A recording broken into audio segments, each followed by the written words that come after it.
back at Backstage Access. It's Robert. Hi, everybody. It's your girl, Nainisi here. And we have a special guest with us today. I'm Cassina Douglas Boone. Woo-hoo! Did you say Nainisi? I did. Who gave you that I know. We were sitting on the couch and we was She got all these talking. impressive nicknames too. I did not know. Yeah. But listen, Chanel. but the most important one is Nainisi. Let's go. Let's go. Nainisi and K Breezy. K Breezy, your husband, K Breezy, y'all better watch out. He's a silent killer. He's a Silent killer. He's a silent. The quiet ones you gotta watch. Yeah, this is true. This is true. Yeah, or the shy ones.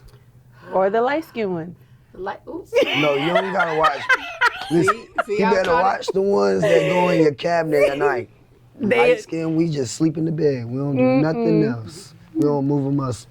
I love On that the you're edge. advocating for light skin. Yeah, we Shout don't do out. nothing else. Shout When it's time out. to wake up, we go right to the Yeah, shower. you trying to bring We light might skin even use back. the downstairs bathroom. We respect you. Listen, you try to bring light skin back. I love that for you. Yes, I he's like trying. That. I like that. It might be. So today we're going to be talking to Miss Cassina about her ventures in the community. Let's just call it community. Just how your involvement with the community is, how much knowledge you have served in this Right. community, and then where are we lacking? Like, what are some things that you would want to see within the next couple of years happen within the community, right? Yeah. Yeah. All right. Yeah. A little feel out. And I also too saw like on Instagram, you had a company that you created, like Tulip, right? Tulips, yes. Tulips is my nonprofit Yay. that was established in 2011 for girls of color.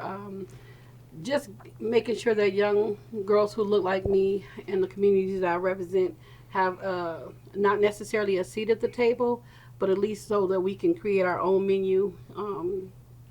And I have a motto that with Tulips is that, leaders know other leaders, and our sole purpose is to sit at the table with kings and queens, and if need be, to storm the castle. Not the Capitol, but the castle.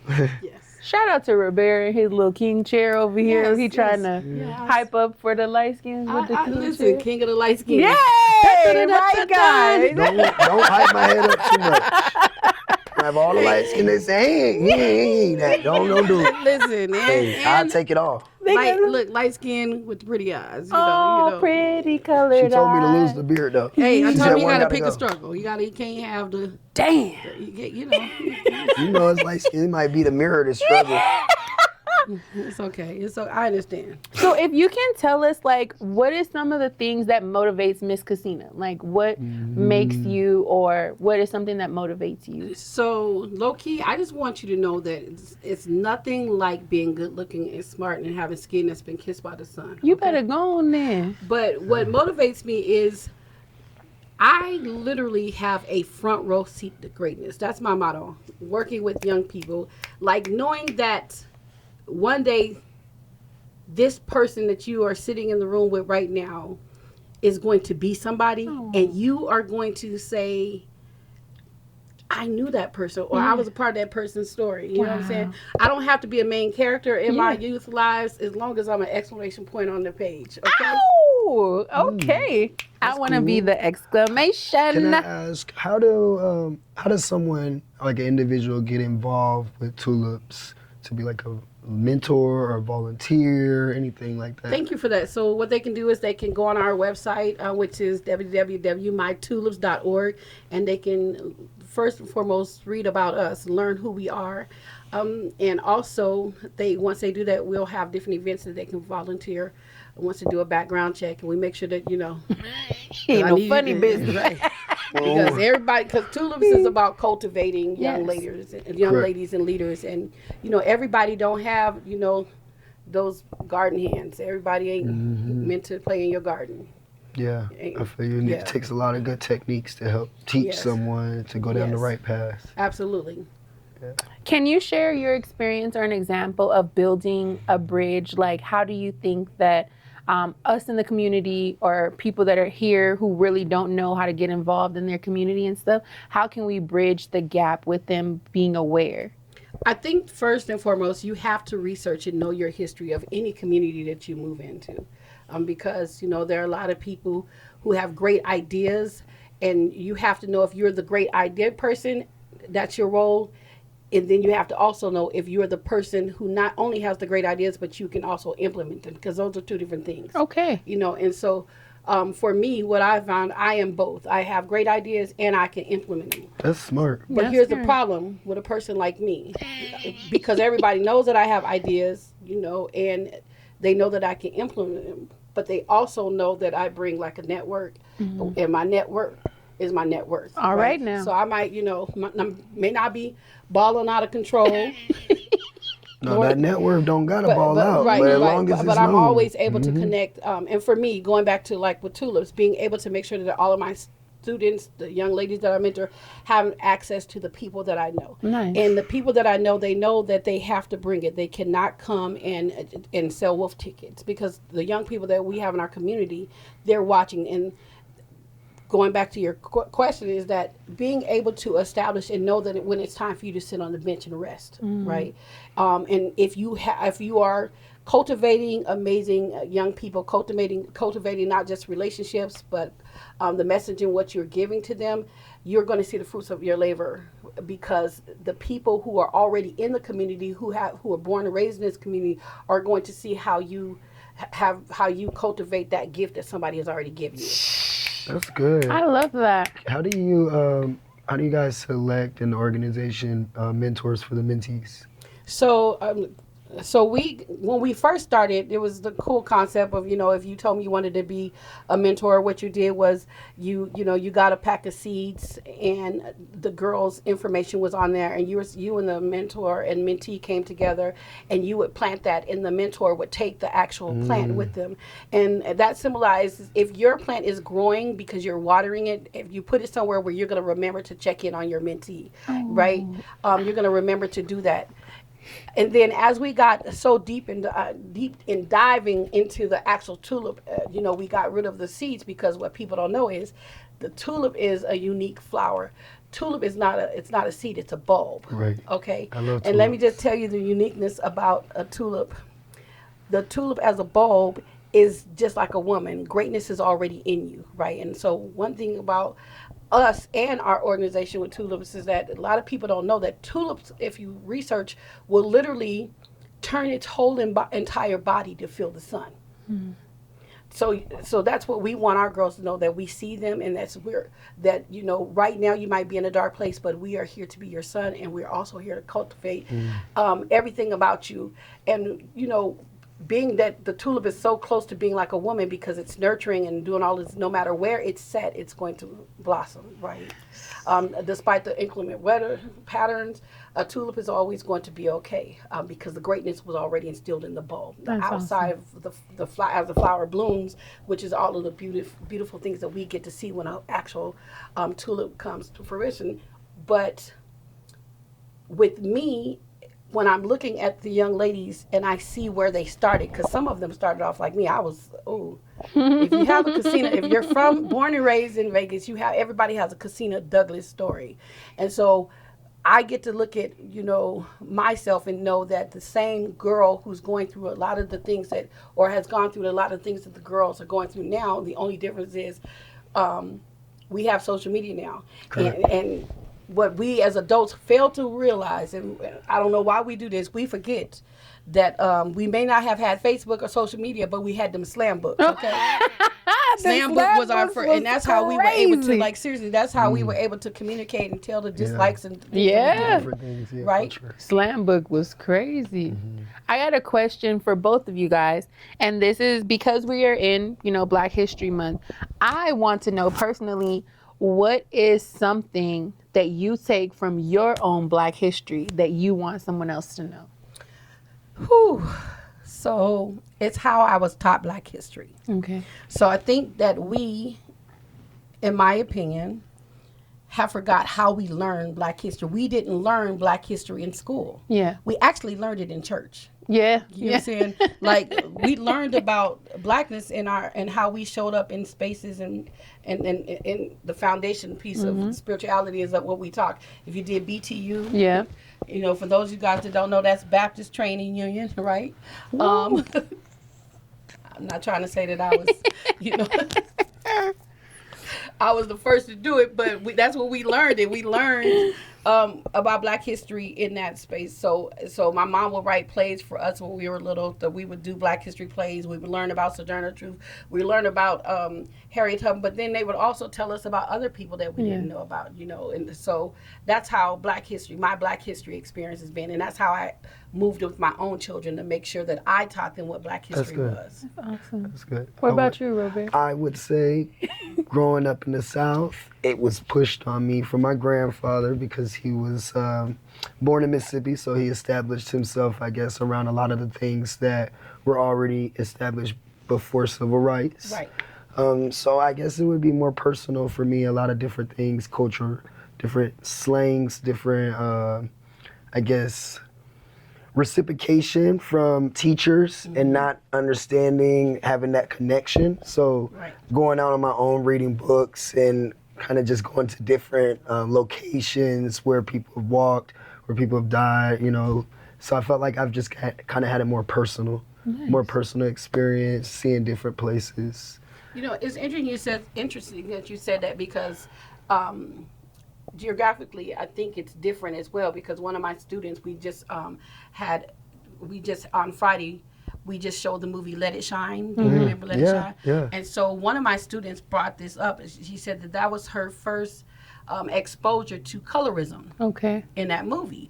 And so I'm thinking, everybody know Let It Shine was a bop, right? Right? Coco Jones was a bop, right? And so I was like, what do you mean? And she went in to tell me how she felt, and we opened the conversation up. She felt that, the person who was chosen because he was, lighter, and he met all of these, checked off all these boxes. And another young lady said, well, when she was from the South, she's been here and her family have been here about 5 years. She was saying that she can tell that their difference is, she's treated differently here than she was down South. And that's one thing correct about that all completely.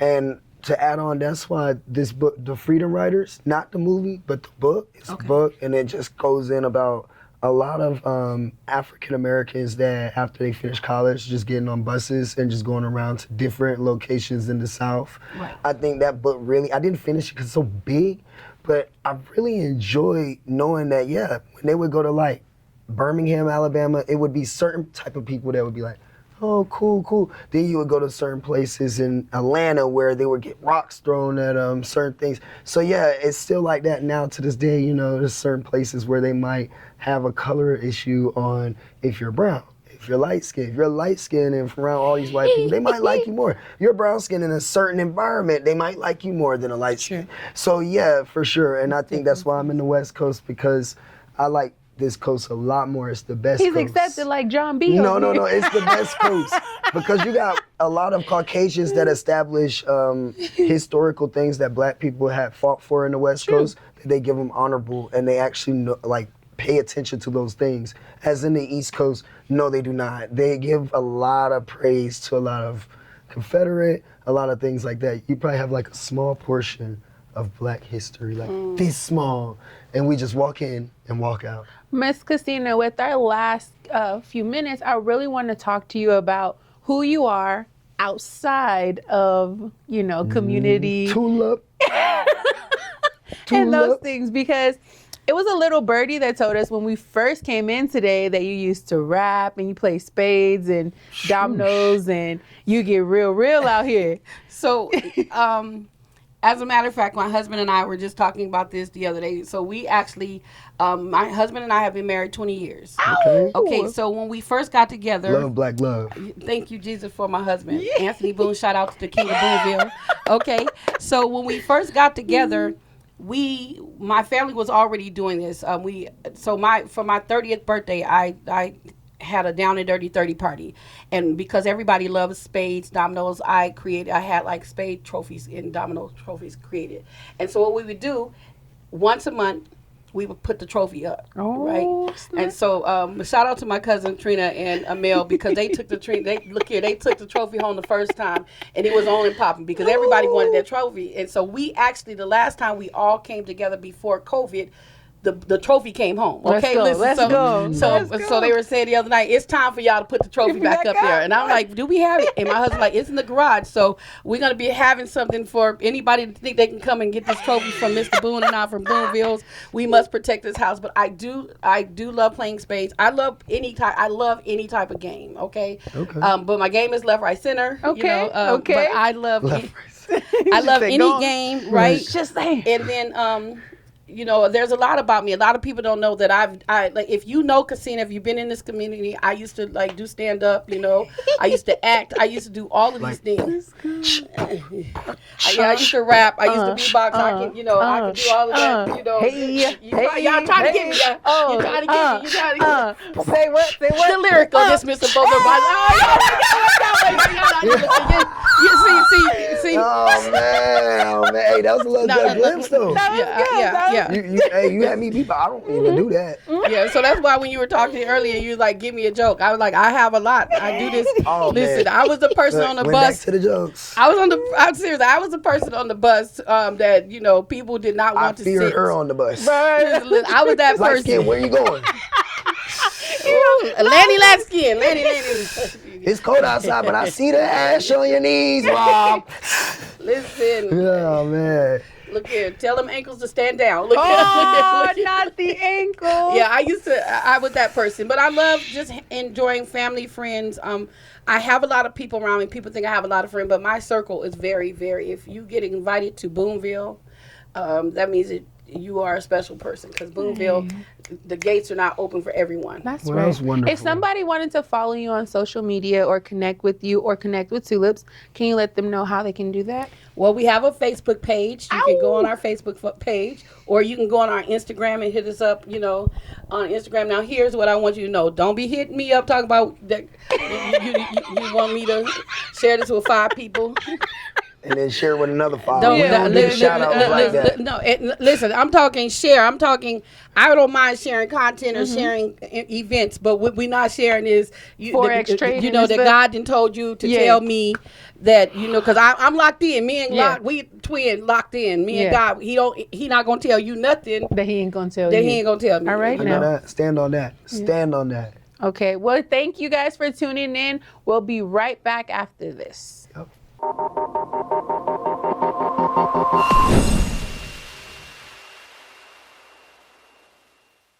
Welcome to Backstage Access. You're here with Robert. Check me out with your girl Nene Easy here again. And we have a special guest with us today, Miss Patrina. Hey now. Hey. Welcome. Welcome to Backstage Access. A little bit about yourself. Patrina. You gotta hold your mic up. I've been here about 30 years, originally from California. Okay. Community, really active in the community. I'm a political strategist by day and a community warrior by night. Oh. So, yeah. With the shield and everything, huh? Yeah.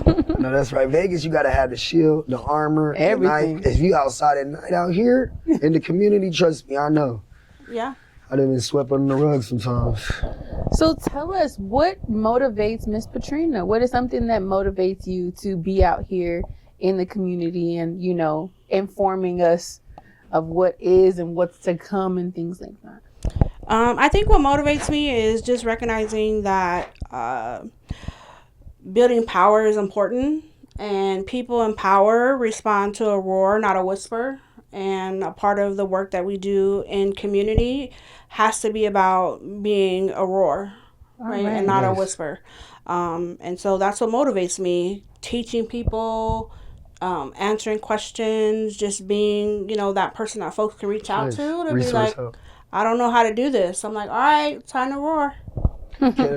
So in California, did you do this type of work as far as helping the community, or has it been really big in Vegas? More in Vegas. I mean, I was young when I lived in California. Most of my adult life has been here. My kids were born here. Okay. So I think that's a big motivating factor, having kids here, and just how the system doesn't always work for us. So we got to make it work, right? And so then that sends you down that rabbit hole of, you're not going to just tell me no. Like, I'm going to find the yes. And if you're not the yes, then I'm going to move you out of the way until I get find to the yes. All right. That's nice. And That's- with your kids being in the community, what are some things that you're trying to help, like in the youth, as far as in the community? Personally, I want to build a political army. Ooh. I think that we've done a really, really poor job of just educating our young people on what their power is but the thing that I know of young people and being around them is they know the world they want to live in. They're very, very aware of the problems. We just have to cultivate within them that fire to want to go build that army, right? And to move people out of the way who aren't helping to build that army or that are barriers to that, right? So I agree. building an army. One thing I did notice, I moved out here 6 years ago. They had kids protesting. They got out of school. They were protesting about global warming, about the Lake Mead dam being dried up, and that their parents were able to live through it when it had water. So they were upset, and they were walking out protesting. I'm like, Vegas is different. It's like almost summertime, and they're running outside. They're like, we want the dam to have water. And I'm like, yo, 12, 13-year-olds really out there like focus on. So I actually agree. That's so cool that you notice that the youth knows what type of world they want to live in the future. Yeah. I think at 30, 16, 15, man, no social media though, like really. So we really didn't think on that type of global warming. Yeah, type of but stuff, I think you know? that prior to this generation, we lived in a different world. You have to figure, even for someone your age, you all have never lived in a world where we weren't afraid. Right? Like post 9/11, before that, we thought America could beat up everyone. We had no reason to fear anyone. We believed we had all the money in the world, all of the resources in the world. Now, the boogeyman is everywhere. I remember I could go through flights with my granddad without having to actually get on. You could take water on Yeah. airplanes, right? Yeah. You didn't deal with the wars that you have. You didn't deal with, global warming. You didn't deal with True. the education crisis that we have. Like, we have a lot of stuff that's gone wrong. And the thing that I tell people is, like, when you really, really dig down into what's happening, all these things, everything that we want in our world, there's someone on the other side of that believes our world is wrong. And they just have all the power now.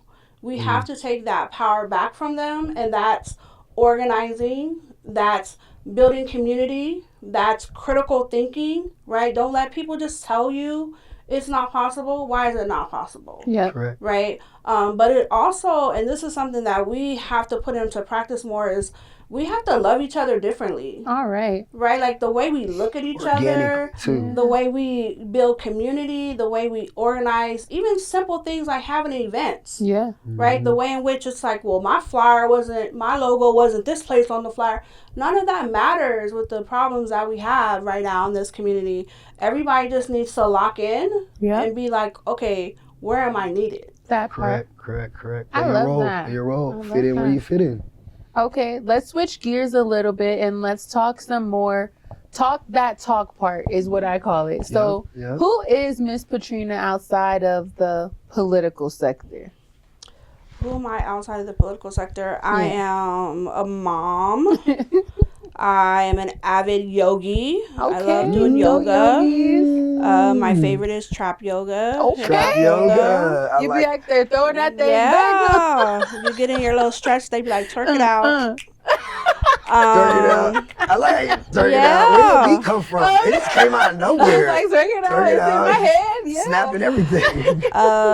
Like hiking. I'm a homebody, honestly. When I'm not in community stuff, I like reading a good book. I think everybody in Vegas loves that. Yeah. To be at home and not I feel love too that. much. Yeah. But just spending time with my kids, my family, my friends. That's it. But I work in so many different spaces, whether it's my job or my volunteer job or my work that I do with different electives or different community organizations. So I don't have a lot of me time. So when it's me time, I want it to just be me. I understand. I don't want to share it. So how would you say, in order for someone to get educated or take that first step into learning about politics or being involved or anything like that? Would it start with like a volunteer to a event? Would it start with researching what's in your area? What's some knowledge that you'll give to somebody that's just like how to start? Because young people really do want to join For politics. sure. I think the first thing is identifying what is the thing that you're passionate about. Right? Like what makes your heart go pitter patter? What keeps you up at night? And then from there, recognizing that politics is just your problems, and elected officials are just the people in charge of solving your problems for you. Correctly. And then from there, digging into, is it a education issue? So maybe that's a school board. Is it, the park where I live? I'm not happy with? Or is it a store that I want, right? You often hear people say, well, Summerlin has this store and there's nothing in North Las Vegas. Go to a city council meeting. Yeah. Right? So just learning the different ways in which government works. But I would definitely say that a lot of the community organizations, whether it's the NAACP or the National Action Network or, just other groups that are here locally, do a lot to engage around politics. Nevada is a very hyper political state overall, more so than any other place. It is. And the other thing I'll say that's different from any other place in the country is our elected officials are more accessible to us than anywhere in the country. There's nowhere in this country you're going to go and see your Congress members at their grocery store or... Sam Brown, I wanted to find you. You know what's so funny? He I was hides out. literally on a plane with him. Whoa. Recently. Yeah. It's just random. They're so accessible to us He probably because they flies live amongst Delta. us. Shout out to William McCurdy for sure. There we go. Shout out Big to the hype, real ones. big hype, big hype. One of I my love William. faves. William is like Cool my beans. go-to person. I'm for telling you. all things. He Well, that's is great. great. We definitely appreciate you coming on Backstage Access. Yeah. And then we'll be looking out for Miss Patrina's podcast coming soon. Yes. Now I know this space is here. I need to get out my rage. There you Talk go. that talk. Talk that talk. go. Yeah. Well, thank you guys again for tuning in to Backstage Access with your girl and Robert. Hey Now. We'll check you out next time. See ya.